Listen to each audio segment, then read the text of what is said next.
La educación como práctica de la libertad, por Paulo Freire. 7. Educación versus masificación. Nos preocupaba encontrar en los análisis de los capítulos anteriores una respuesta a las condiciones de la transición brasileña en el campo de la pedagogía, respuesta que tome en consideración el problema del desarrollo económico y el de la participación popular en este mismo desarrollo y de la inserción crítica del hombre brasileño en el proceso de democratización fundamental que nos caracterizaba y que no descuide los signos de nuestra experiencia democrática, de raíces histórico-culturales, en contradicción con la nueva posición que el proceso exige del hombre brasileño.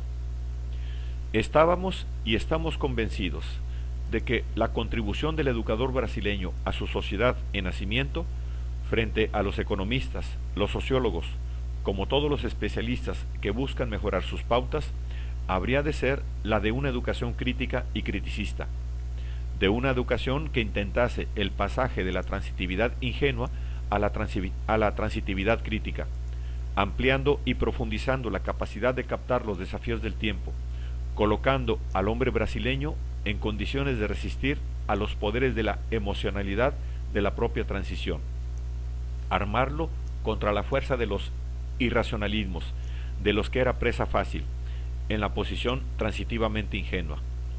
Estábamos y estamos convencidos, con Lipset, de que el aumento de la riqueza no está solamente relacionado con el desarrollo de la democracia para alterar las condiciones sociales de los trabajadores. En realidad, alcanza la forma de estructura social, que ya no se representa como un triángulo alargado para transformarse en un rombo con una clase media siempre creciente. La renta nacional se relaciona siempre con los valores políticos y el estilo de vida de la clase dominante. Cuanto más pobre sea una nación y más baja las formas de vida de las clases inferiores, mayor será la presión de los estratos superiores sobre ellas, consideradas despreciables, innatamente inferiores, casta sin valor. Las acentuadas diferencias de estilo de vida entre las superiores y las inferiores se presentan como psicológicamente necesarias. Consecuentemente, los más altos estratos tienden a encarar los derechos políticos de los inferiores, particularmente el derecho a interferir en el poder, como cosa absurda e inmoral. En la medida, pues, en que las clases populares emergen, descubren y sienten esa visualización que las élites hacen de ellas, se inclinan, siempre que pueden, a respuestas auténticamente agresivas. Estas élites, asustadas, tienden a silenciar a las masas populares, domesticándolas por la fuerza o con soluciones paternalistas. Tienden a detener el proceso, del cual surge la elevación popular, con todas sus consecuencias. He aquí un problema decisivo en la fase actual del proceso brasileño: lograr el desarrollo económico como base de la democracia, del cual resulte la supresión del poder inhumano detentado por las clases muy ricas que oprimen a las muy pobres, y hacer coincidir ese desarrollo con un proyecto autónomo de la nación brasileña. Desarrollo que incluye no solo cuestiones técnicas o de política puramente económica o de reformas estructurales, sino que encierre en sí el cambio de una mentalidad a otra, la necesidad de reformas profundas, fundamento del desarrollo y de la propia democracia. El problema sería que al emerger el pueblo con sus crecientes reivindicaciones no asustase a las clases más poderosas, a las cuales, repitiendo a Lipset, los derechos políticos de las clases más bajas, particularmente el de interferir en el poder, les parece esencialmente absurdo e inmoral. Cuanto más se hable de la necesidad de reformas, de la ascensión del pueblo al poder en términos muchas veces emocionales y despreciando totalmente la vigencia del poder de las élites, como si hubiese descubierto que tener privilegios no es sólo tener derechos, sino sobre todo deberes para con su nación, mas se armarán esas élites irracionalmente para la defensa de sus privilegios inauténticos, más se congregarán en torno a sus intereses de grupo que, según Anísio Teixeira, están lejos de identificarse con la nación, son más bien la antinación. El clima del irracionalismo se acentúa produciendo posiciones sectarias de cualquier matiz, a las cuales nos referimos en el primer capítulo. La mayor parte del pueblo, que emerge desorganizado, ingenuo y desesperado, con fuertes índices de analfabetismo y semi-analfabetismo, llega a ser juguete de los irracionalismos.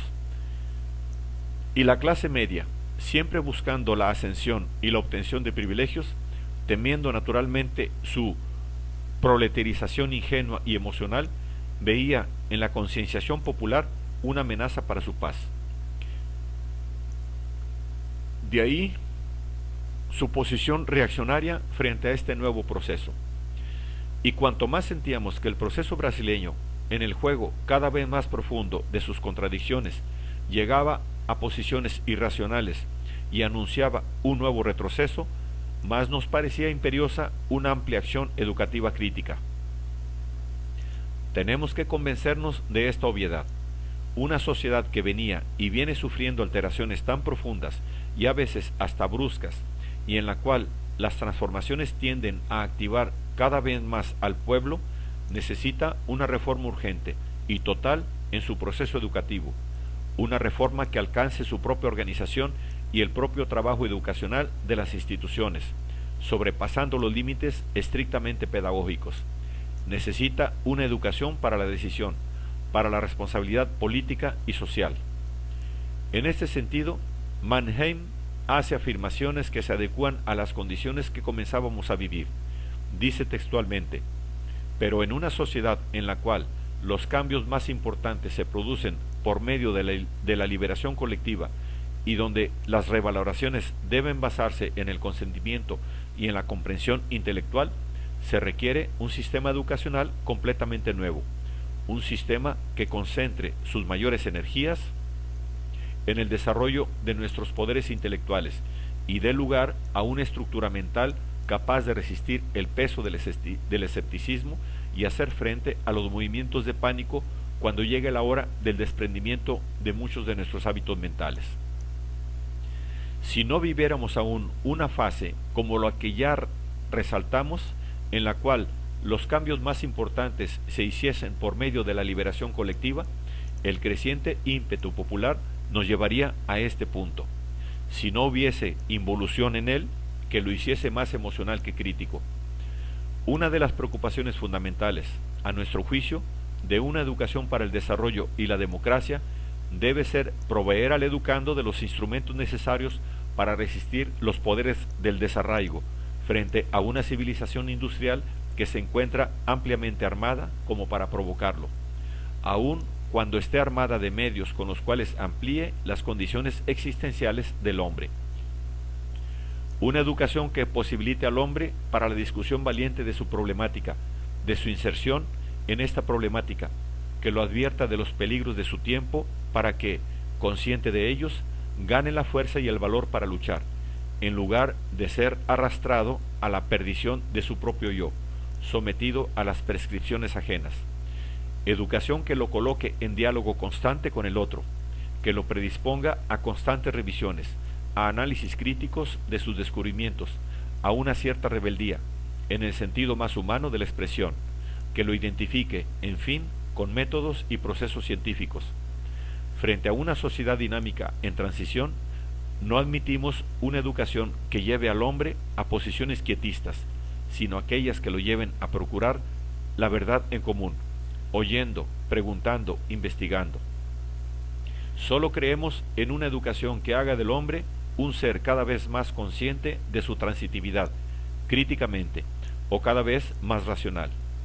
La propia esencia de la democracia incluye una nota fundamental, que le es intrínseca: el cambio. Los regímenes democráticos se nutren, en verdad, del cambio constante. Son flexibles, inquietos, y por eso mismo, el hombre de esos regímenes debe tener mayor flexibilidad de conciencia. La falta de esta permeabilidad viene siendo una de las más serias irregularidades de los regímenes democráticos actuales, por la ausencia de correspondencia entre el sentido del cambio, característico no sólo de la democracia, sino de la civilización tecnológica, y una cierta rigidez mental del hombre que, masificándose, deja de asumir posturas crecientemente críticas frente a la vida. Excluido de la órbita de las decisiones, que se limita cada vez más a pequeñas minorías, es guiado por los medios de publicidad, a tal punto que en nada confía sino en aquello que oyó en la radio, en la televisión o leyó en los periódicos. De ahí su identificación con formas místicas que explican su mundo. Su comportamiento es el del hombre que pierde dolorosamente su dirección, es el hombre sin raíces. Sentimos igualmente que nuestra democracia en aprendizaje se hallaba, en cierto aspecto, el histórico cultural, marcada por irregularidades fruto de nuestra inexperiencia de autogobierno, y por otro lado se hallaba amenazada por el riesgo de no sobrepasar la transitividad ingenua que no es capaz de ofrecer al hombre brasileño la comprensión del sentido profundamente cambiante de su sociedad y de su tiempo. Más aún, no le daría, lo que es peor, la convicción de que participaba de los cambios de su sociedad, convicción indispensable para el desarrollo de la democracia. Doblemente importante se nos presentaba el esfuerzo de la reformulación de nuestro actuar educativo, en el sentido de la auténtica democracia. Actuar educativo que, no olvidando o desconociendo las condiciones culturales de nuestra formación paternalista, vertical y por ello antidemocrática, no olvidase tampoco las nuevas condiciones actuales.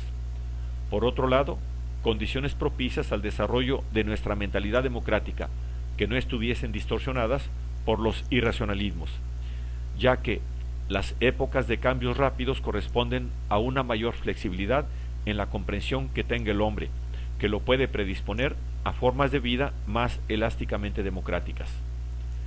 Irrefutablemente, Brasil estaba viviendo ese mismo proceso en sus centros mayores y medianos, y reflejando, por lo tanto, influencias renovadoras en centros menores, a través de la radio, del cine, de la televisión, del camión, del avión.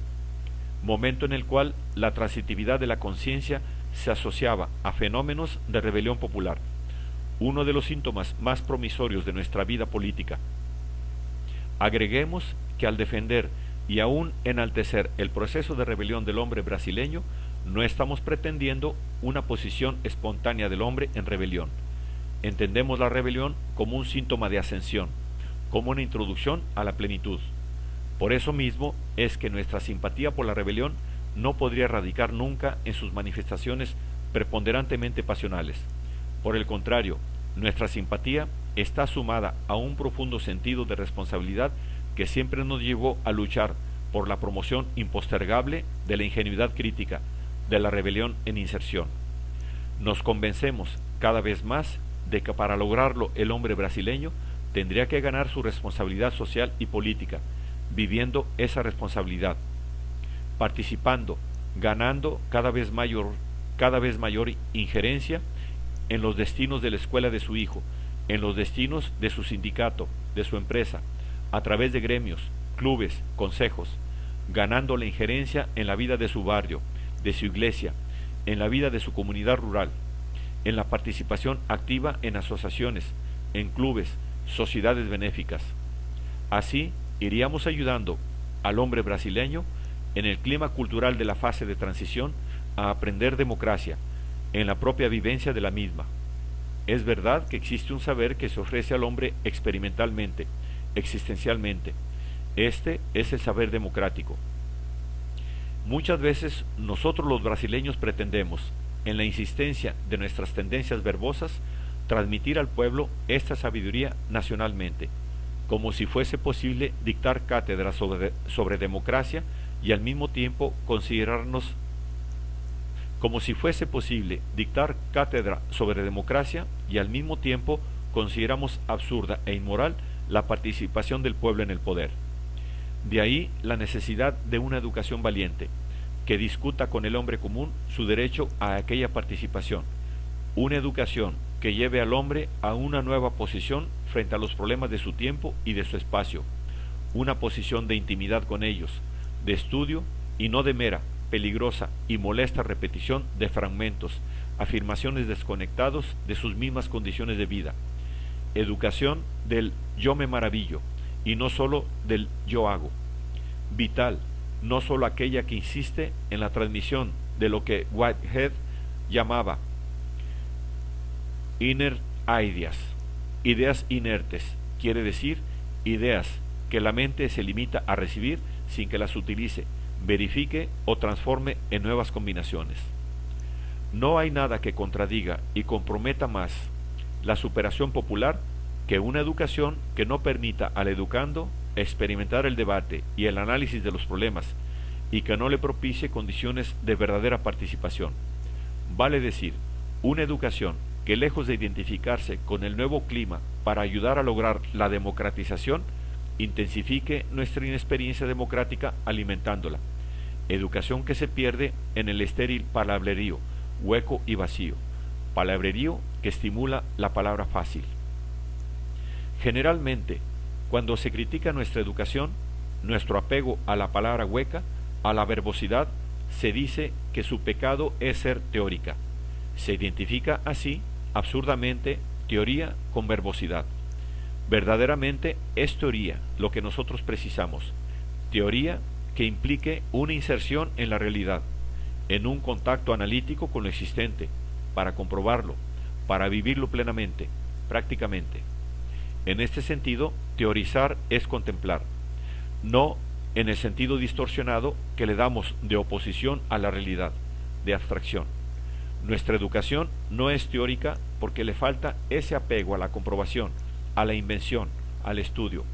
Es verbosa, es palabrería, es sonora, es asistencialista, no comunica, hace comunicados, cosas bien diferentes. Entre nosotros, repitamos, la educación tendría que ser, ante todo, un intento constante de cambiar de actitud, de crear disposiciones democráticas a través de las cuales el brasileño sustituya hábitos antiguos y culturales de pasividad por nuevos hábitos de participación e injerencia que concuerden con el nuevo clima transicional, aspectos que ya afirmamos varias veces y que reafirmamos con la fuerza con que muchas cosas consideradas obvias precisan ser recalcadas en este país.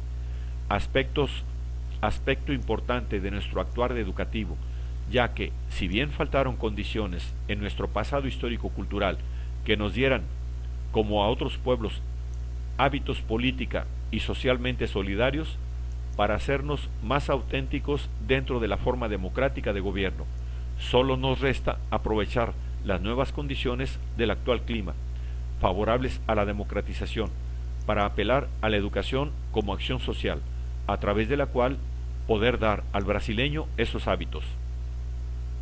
Nuestro gran desafío, por eso mismo, dentro de las nuevas condiciones de vida brasileña, no era sólo el alarmante índice de analfabetismo y de superación. No sería la sola superación del analfabetismo, la alfabetización puramente mecánica, lo que llevaría la rebelión popular a la inserción. El problema para nosotros trascendía la superación del analfabetismo y se situaba en la necesidad de superar también nuestra inexperiencia democrática, o intentar simultáneamente las dos cosas. No desarrollaríamos en el brasileño la conciencia crítica, indispensable para nuestra democratización, con esa educación desvinculada de la vida, centrada en la palabra, milagrosamente vacía, de la realidad que debe representar. No hay nada, o casi nada, en nuestra educación que desarrolle en nuestro estudiante el gusto al estudio, a la comprobación, a la revisión de los descubrimientos, que desarrollaría la conciencia transitivo-crítica. Por el contrario, su peligrosa superposición a la realidad intensifica en nuestro estudiante su conciencia ingenua. La propia posición de nuestra escuela, generalmente maravillada ella misma por la sonoridad de la palabra, por la memorización de los fragmentos, por la desvinculación de la realidad, por la tendencia a reducir los medios de aprendizaje a formas meramente nacionales, ya es una posición característicamente ingenua. Nos convencemos cada vez más de que en nuestra inexperiencia democrática se hallan las raíces de este nuestro apego a la palabra hueca, al verbo, al énfasis en los discursos, a la elegancia de la frase. Toda esta manifestación oratoria, casi siempre sin profundidad, revela, ante todo, una actitud mental. Revela ausencia de permeabilidad característica de la conciencia crítica. Y es precisamente la crítica la nota fundamental de la mentalidad democrática. Cuanto más crítico un grupo humano, tanto más democrático y permeable es. Tanto más democrático, cuanto más ligado a las condiciones de su circunstancia. Tanto menos experiencias democráticas exigen de él el conocimiento crítico de su realidad, participando en ella, intimando con ella, cuanto más superpuesto esté a su realidad e inclinado a formas ingenuas de encararla, formas ingenuas de percibirla, formas verbosas de representarla, cuanto menos crítica haya en nosotros, tanto más ingenuamente tratamos los problemas y discutimos superficialmente los asuntos. Esta nos parecía una de las grandes características de nuestra educación, ir acentuando cada vez más posiciones ingenuas que nos dejan siempre en la periferia de lo que estamos tratando, poco o casi nada que nos lleve a posiciones más indagadoras, más inquietas, más creadoras. Todo o casi todo que nos lleve, desgraciadamente, a la pasividad, al mero conocimiento memorizado, que, no exigiendo de nosotros elaboración o reelaboración, nos deja en posición de sabiduría inauténtica. Nuestra cultura basada en la palabra corresponde a nuestra inexperiencia dialogal, de investigación, de estudio, que por su lado está íntimamente ligada a la crítica, nota fundamental de la mentalidad democrática. Por otro lado, hace poco tiempo que se viene sintiendo la preocupación por identificarnos sistemáticamente con nuestra realidad. Es el clima de la transición. De allí nuestra insistencia en el aprovechamiento de este clima, y a partir de él intentaremos librar nuestra educación de sus manifestaciones ostensiblemente palabrescas, superar posiciones que revelan descreimiento en el educando, descreimiento en su poder de crear, de trabajar, de discutir precisamente. La democracia y la educación democrática se fundan en la creencia del hombre, en la creencia de que ellas no solo pueden, sino que deben discutir sus problemas, el problema de su país, de su continente, del mundo, los problemas de su trabajo, los problemas de la propia democracia. La educación es un acto de amor, por tanto, un acto de valor. No puede temer el debate, el análisis de la realidad, no puede huir de la discusión creadora, bajo pena de ser una farsa. ¿Cómo aprender a discutir y a debatir con una educación que impone? Dictamos ideas, no cambiamos ideas. Dictamos clases, no debatimos o discutimos temas. Trabajamos sobre el educando, no trabajamos con él. Le imponemos un orden que él no comparte, al cual solo se acomoda. No le ofrecemos medios para pensar auténticamente, porque al recibir las fórmulas dadas, simplemente las guarda. No las incorpora, porque la incorporación es el resultado de la búsqueda de algo que exige, de quien lo intenta, un esfuerzo de recreación y de estudio, exige reinversión. No sería posible, repetimos, formar hombres que se integren en este impulso democrático con una educación de este tipo, y no sería posible porque esta educación contradice este impulso y hace resaltar nuestra inexperiencia democrática. Educación en antinomia con el surgimiento del pueblo a la vida pública brasileña, y eso en todos sus grados, primaria, media, universitaria. Esta última desarrollaba un esfuerzo digno de señalar en algunas regiones del país, con la formación de cuadros técnicos, de profesionales, de estudiosos, de científicos, a quienes le faltaba, lamentablemente, una visión de la problemática brasileña. En nuestro caso, así como no podemos perder la batalla del desarrollo, exigiendo rápidamente la ampliación de nuestros cuadros técnicos a todos los niveles, la mano de obra calificada del país es solo del 20%, no podemos perder tampoco la batalla de la humanización del hombre brasileño. De allí la necesidad que sentíamos y sentimos de una indispensable visión armónica entre la posición verdaderamente humanista, más y más necesaria al hombre, de una sociedad en transición como la nuestra y la visión tecnológica. Armonía que implica la superación del falso dilema humanismo-tecnología, y en que, cuando se preparan técnicos para nuestro desarrollo, sin el cual moriremos, no se enfrenten con su formación ingenua y acrítica a otros problemas que no sean los de su especialidad. Merecen referencia especial dos empeños de gran importancia en la educación universitaria y postuniversitaria: el del Instituto Superior de Estudios Brasileños, ISEB, y el de la Universidad de Brasilia, ambos frustrados por el golpe militar. Comprender su papel implica comprender el significado de esta realidad. El ISEB fue un momento en el despertar de la conciencia nacional prolongado en la Universidad de Brasilia. Hasta el surgimiento del ISEB, la conciencia de los intelectuales brasileños, o al menos de la gran mayoría de aquellos que pensaban y escribían en el Brasil, tenía como punto de referencia, tanto para pensar como para evaluar su pensamiento, la realidad del Brasil como visión europea y después norteamericana. Generalmente, pensar sobre el Brasil era pensar sobre el Brasil desde un punto de vista no brasileño.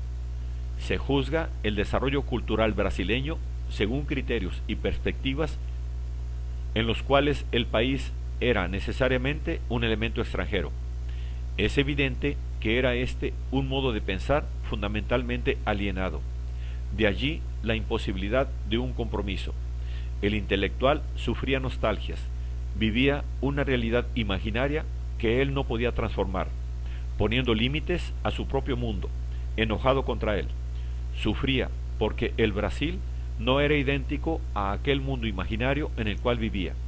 Sufría porque el Brasil no era Europa o Estados Unidos. Vivía proyectando la visión europea sobre el Brasil, país atrasado. Negaba al Brasil y buscaba refugio y seguridad en la erudición sin el Brasil verdadero. Y cuanto más quería ser un hombre de cultura, menos quería ser un brasileño. El ISEB, que refleja el clima de desalineación característico de la fase de tránsito, era la negación de esta negación, basada en la necesidad de pensar sobre el Brasil como realidad propia, como problema principal, como proyecto. Pensar en el Brasil como sujeto era asumir la realidad del Brasil como efectivamente era. Era identificarse con el Brasil como Brasil. La fuerza del pensamiento del ISEB tiene origen en esta identificación, en esta integración a la realidad nacional, ahora valorizada, porque estaba al descubierto, y por tanto era capaz de fecundar, en forma sorprendente, la creación del intelectual que se pone al servicio de la cultura nacional. Esta integración tuvo dos consecuencias importantes: la fuerza de un pensamiento creador propio y el compromiso con el destino de la verdadera realidad. Este pensar en el Brasil como sujeto que llevaba a una necesaria integración con la realidad nacional va a caracterizar la acción de la Universidad de Brasilia, que, huyendo obviamente a la importación de modelos alienados, busca un saber auténtico y por tanto comprometido. Su preocupación no era formar bachilleres verbosos ni técnicos tecnicistas.